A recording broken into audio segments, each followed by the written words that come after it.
Welcome to another episode of the brand called You. Today, I have not only a dear friend, but someone who is a very, very accomplished professional, Mr. G. Raghavan. Raghavan, welcome to the show. Thank you, Ashutosh. Raghavan is from IIM Ahmedabad. He is the former president of Carrier, the former president of NIIT, and the former managing director of Ingram Micro. And he's currently moved tracks and he's the CEO of Bhartiya Urban, which is a real estate company. And very interestingly, he's a marathoner and a fellow golfer. So Raghavan, tell me a little bit about your early life and some of the early milestones in your life. Well, I've always reflected on those things, Ashutosh. Thank you for the opportunity to talk about them. I come from a fairly middle class family. My father was a railway servant.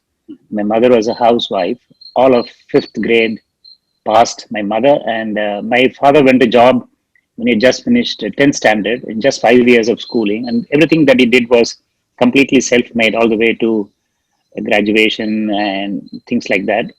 So he was a completely self-made man. My mother was a very, very human touch and feel. So I kind of learned from both of them. And the application of yourself in education was the only thing to do. So I think I did well. My entire siblings did well in education. So that finally saw me into IIM Ahmedabad.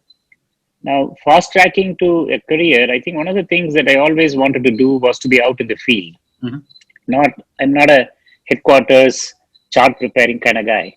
So I always insisted, I fought with my bosses, always want to be up in the front, meeting with the customers, meeting with the dealers, meeting with my staff, and really touching and feeling how sales and value creation happens on the ground level. So Right.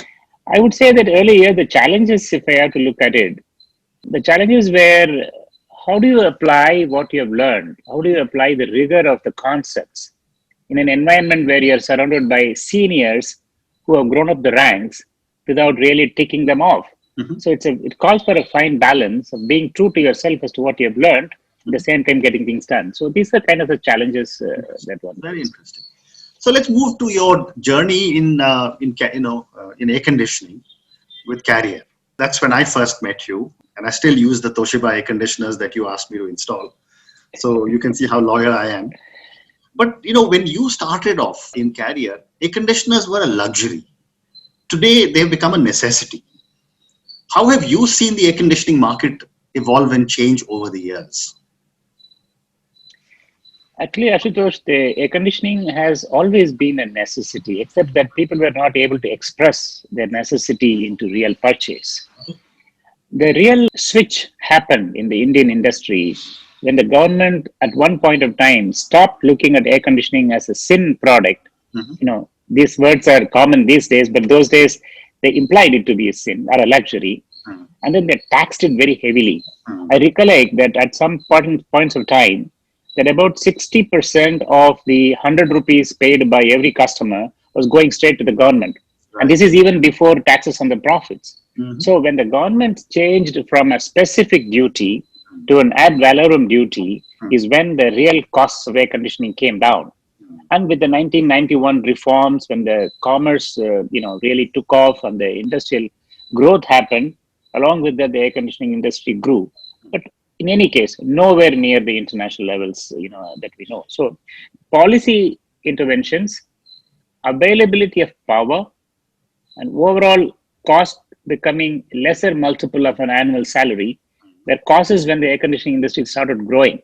We have a long way to go, though. Correct. Correct.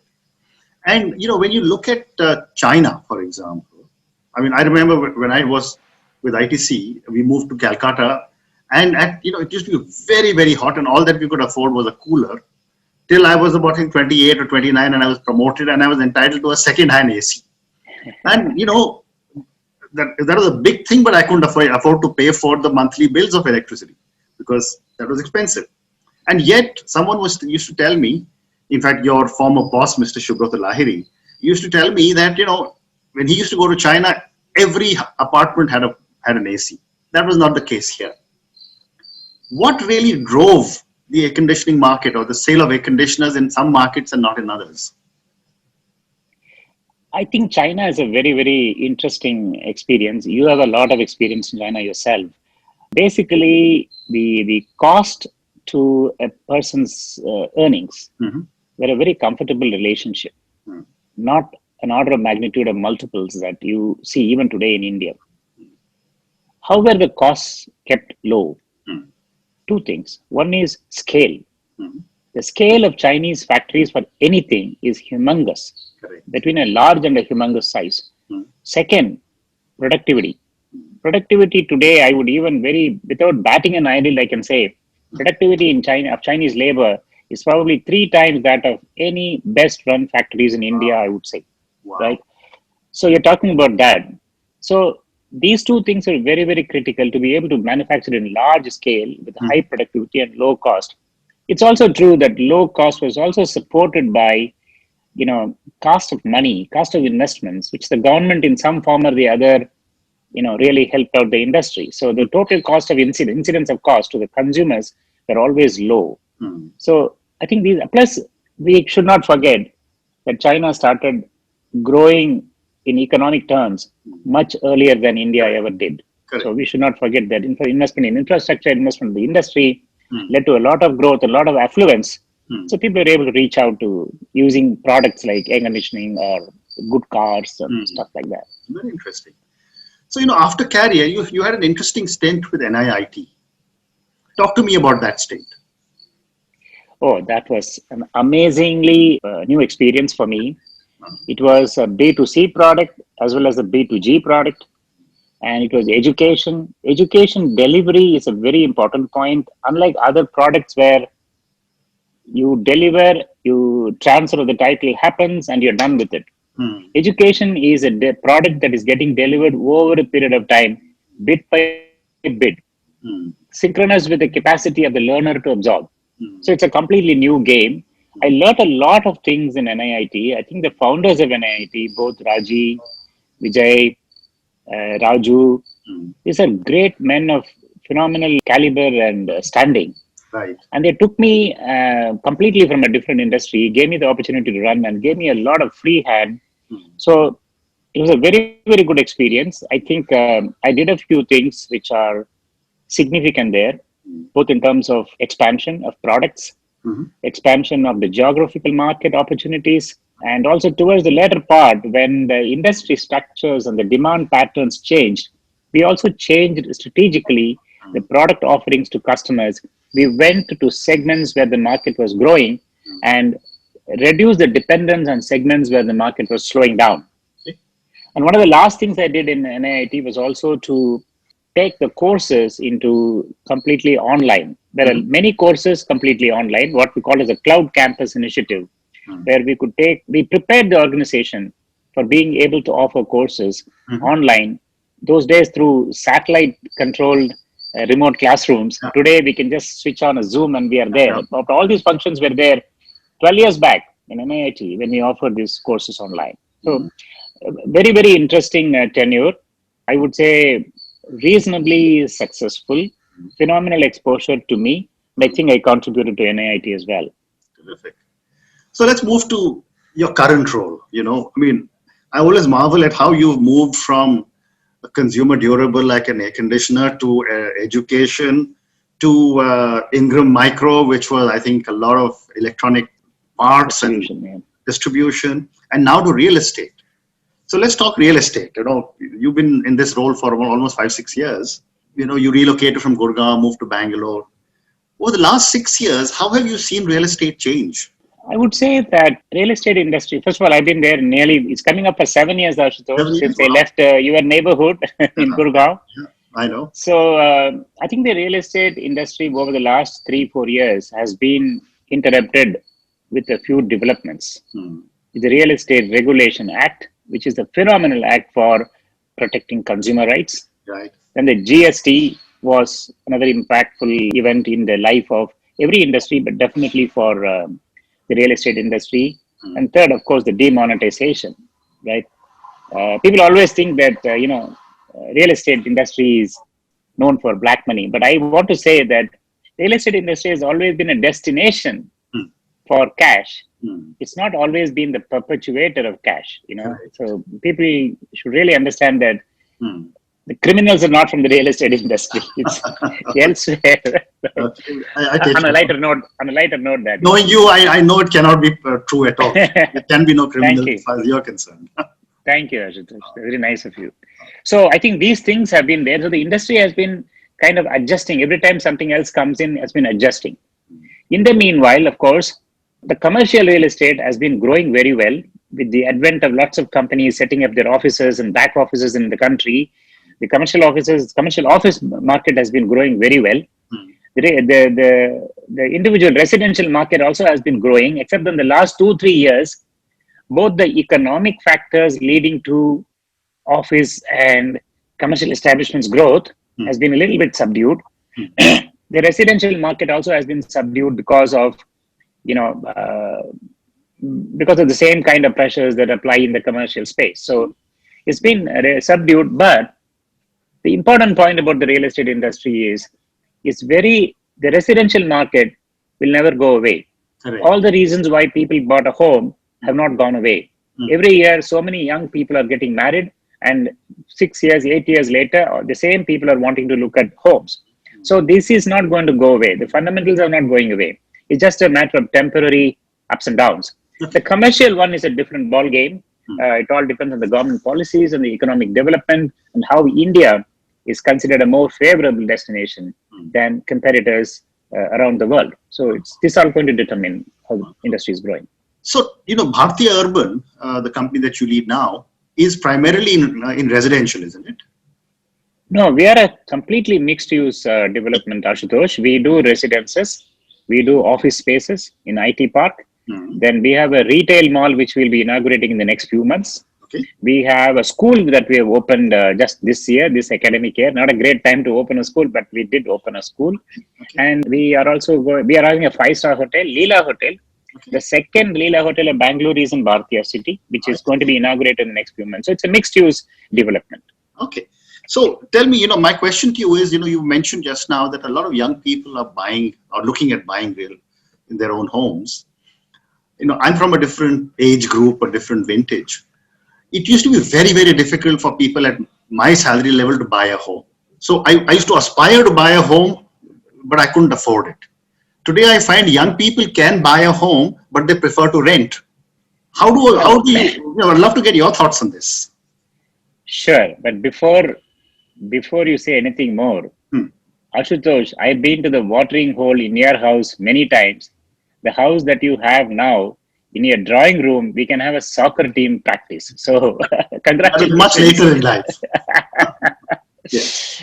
Well, I think there's always a conflict between yield and ownership. Right. Why only talk of homes? Not only homes, in everything, there has been a distinction that has come about between ownership and usership. People believe that they can use things even if they don't own them. That applies to homes as well, especially when the yields are not that great. Home buying is a very complex phenomenon. It's just only one angle is an investment angle. Investment angle used to be great because there used to be yield and appreciation. Correct. Combined yield was much better. Now the appreciation bit has slowly vanished. Therefore, people who used to invest as a product have reduced substantially. So that demand has gone down, and therefore that demand reduction also affects the price point. Hmm. But to the youngsters, I would say that pure financially speaking, yields don't justify investing. Correct. However, financial aspect is only one of the many vectors to look at this decision. For all you know, youngsters, they should use it like a forced saving. Hmm. It's a very, very important habit to develop saving. Second is when you are able to have a target of a certain home and you're able to save, then at the end of those so many years, you have a solid asset on your side. Also, people tend to be very emotional about a roof over their head concept. Correct. Many people, even in this lockdown, Ashutosh, I should say that we have been selling a lot of homes, Hmm. lot of homes. In some cases, in fact, in the more expensive category, during the lockdown, surprisingly, the number of people looking at more expensive homes has increased compared to the previous 6 months. So it's a complex decision making. Pure investment will have a tough time justifying. But if you look at all other factors, people are still buying homes, and they should not give up just because the yields are low. They should go ahead and buy a home. It's something to have. Interesting. So let me now ask you one more question before I move to the next section. You worked for multinationals like Carrier. You worked for Indian companies that have gone overseas, Indian multinational like NIT. Now you're working for Indian companies. What do you see is the similarity in culture, and where do you think these companies need to make changes to their own way of working? See, I work for both Indian companies and multinational companies, as you correctly said. Indian companies, publicly listed as well as privately held. Multinational companies, as you know well, I've worked across various geographies. I think the similarity is in the ambition of the companies that I work for. They are always wanting to grow faster, make more profits, become number one, and valuation to be high. So those things are pretty common. But I think the Indian companies and the multinational companies differ in more respects than they are similar to each other. I would say that multinational corporations are able to see scale. They're able to visualize scale. Therefore, when you visualize scale, they look at absolute scale, absolute size, and absolute numbers. And therefore, they don't bother about small expenses or pockets of inefficiency. They don't want to bother about those potholes on the road. They are flying. Whereas Indian companies tend to take each line item of expenditure, each small issues and small setbacks, a lot more seriously than their ambition for scale can afford. So this is a very significant difference. The second thing I would say is the commitment to processes and systems is highly institutionalized in multinational corporations, and they find ways and means to make them present, make them live. Indian companies, many of them, I mean, whatever I'm saying is looking like a sweeping statement on both the sides. There are exceptions on both the sides, as you can well see. But Indian companies tend to look at systems and processes and adopt them only when it is convenient. Okay. They don't mind deviating from it. Hmm. Only thing they differ is who are the people they are willing to allow to deviate. Hmm. Agree. Right? That is the kind of thing. And there's a lot of individual dependence in the case of Indian companies. They don't necessarily go by the roles, they go by individuals, whereas multinational corporations are surrendered to the concept of roles, expectation of accountability from them, and deal with it as such. Very interesting. So moving on, my next question to you is on second innings. You and I have often discussed that most of us, and I'm older than you, but we're similar vintage. By a whisker, Ashutosh.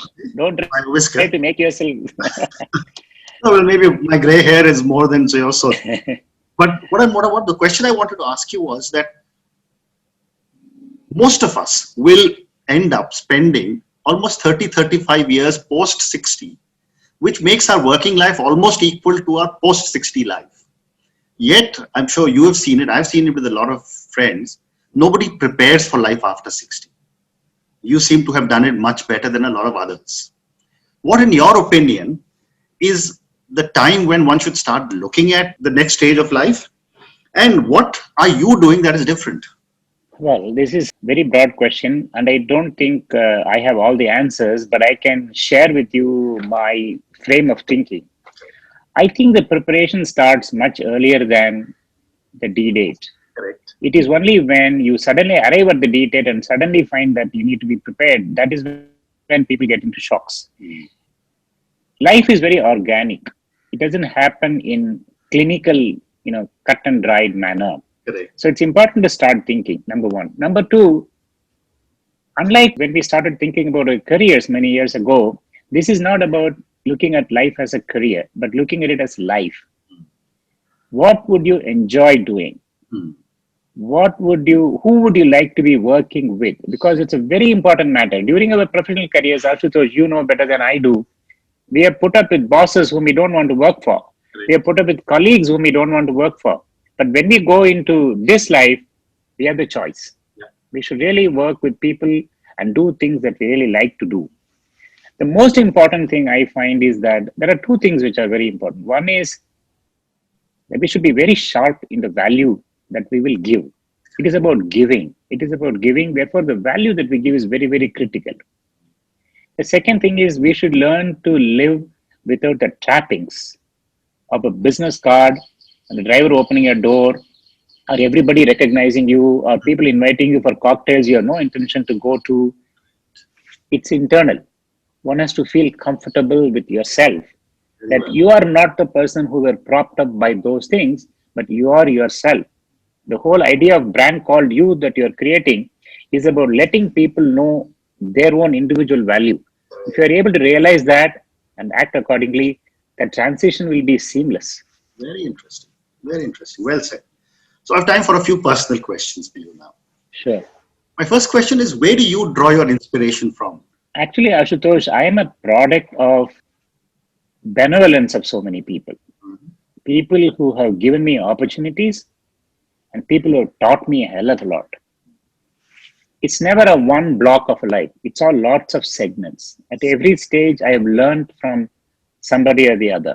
Mhm. And they do a lot of introspection. If ever I write a book for which I'll come to you for guidance, one of the biggest chapters will be one of gratitude.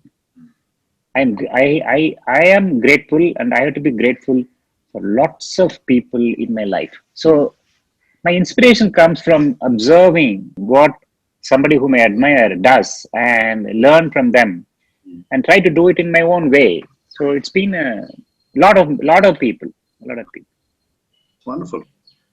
My next question to you is that if you were a role model to millions of children who closely followed your life choices, what would be the one thing you would change in yourself?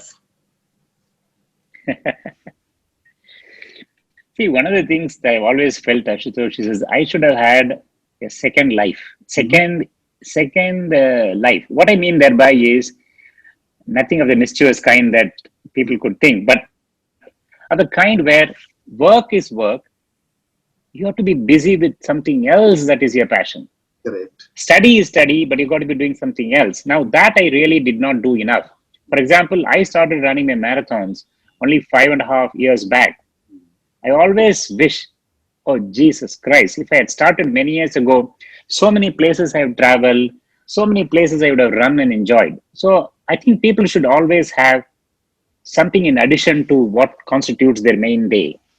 Interesting. So that, in fact, you've given me an interesting segue to my next question. What does running do for you? Oh, it's absolutely fantastic.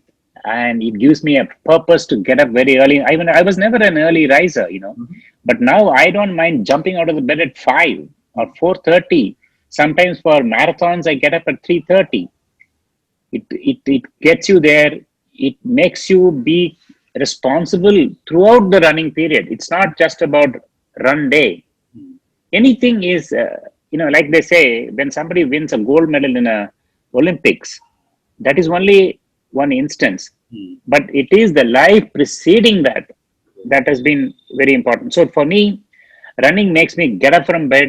Running gives me a reason to stay healthy. Running has reduced quite a bit of my appetite for alcohol. I should say I drink a lot less these days, and one generally likes to be fit. I Between the running days, I work out and stay fit. Hmm. Fantastic. So my last question to you, and this relates to the pandemic. 5.5 months of the lockdown. We don't know how long this will continue. How are you thinking of your own life and your work in the new world order? I think this pandemic has been a reset for people to stop, pause, think. It's done the same thing to me. I have decided that there will be few things that I should choose happily not to do, Mm, and there will be a few things in which I'll spend more time on, mm, and there will be new things which I will try out that has given me joy during this period of time. These are the things I'm thinking of, but I don't really think. Okay, I may be a little bit of an odd ball in this whole game, but I really don't think that we'll have a substantial difference okay. to post-COVID life to most people than what they're seeing today. Some things will come to stay, which have helped them improve their efficiency or lead a happy life. They'll stay. But habits that have been born out of fear, those habits will go away Okay. because the fear will go away. Oh, good. Very good. So, Raghavan, thank you so much. It's been such a pleasure connecting with you again and talking to you today. I think thousands and thousands of people are going to watch your and my conversation and will learn a lot. Thank you again. Ashutosh, thank you very much for this opportunity. I know that we couldn't do it earlier, but I appreciate your staying on the course and getting me onto this. It's a pleasure to meet you as a friend, and it's a pleasure to see you as someone who's creating this phenomenal value for several thousands of people. Thank Thank you you. very much.